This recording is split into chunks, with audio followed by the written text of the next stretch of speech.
Hi అండి, ఎలా ఉన్నారు? ఈరోజు రెస్టారెంట్ స్టైల్ ఫ్రాన్స్ ఫ్రై చేసుకుంటున్నాను. ముందుగా రొయ్యలు తీసుకొచ్చి క్లీన్ చేసేసుకున్నాను. అలాగే ఉప్పు పసుపు కూడా వేసి 2 టైమ్స్ వాష్ చేసేసుకున్నాము. ఇలా ఉప్పు పసుపు వేస్తే నీచు వాసన ఏమన్నా ఉంటే పోతుందని. తర్వాత నీట్గా క్లీన్ చేసేసుకొని ఒక ప్లేట్లో వాటర్ లేకుండా తీసుకోవాలండి. అలానే ఒక బౌల్లోకి వేసుకుందాం. ఇవన్నీ బౌల్లో వేసుకున్నాక టేస్ట్కి తగినట్టు సాల్ట్, పసుపు, కారం కొంచెం, కార్న్ఫ్లోర్ 2 టేబుల్ స్పూన్స్, మైదా 1 టేబుల్ స్పూన్, ఒక ఎగ్ బీట్ చేసుకొని ఒక హాఫే వేసుకున్నాను.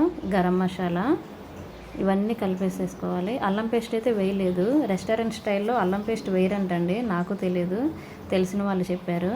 ఇలా కలిపేసుకున్న తర్వాత ప్యాన్లో ఆయిల్ వేసుకోవాలి. ఇలా వేసిన తర్వాత 1 మినిట్ వరకు కలపకూడదండి. ఇవి చాలా బాగున్నాయండి, మా పాపకైతే చాలా బాగా నచ్చినాయి. మీరు కూడా ఒకసారి ట్రై చేయండి.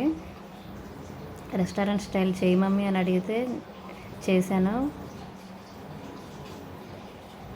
మీరు కూడా ఒకసారి ట్రై చేయండి, చాలా బాగా వచ్చాయి. ఇవి సముద్రం రొయ్యలు, మాకు తెలిసిన ఆంటీ వాళ్ళు ఇచ్చారు. బందర్ నుండి తీసుకొచ్చారు ఆంటీ వాళ్ళు. మీరు కూడా ఒకసారి ట్రై చేయండి. అంతే, క్రిస్పీ ఫ్రాన్స్ ఫ్రై రెడీ. చూసారా ఎంత బాగున్నాయో?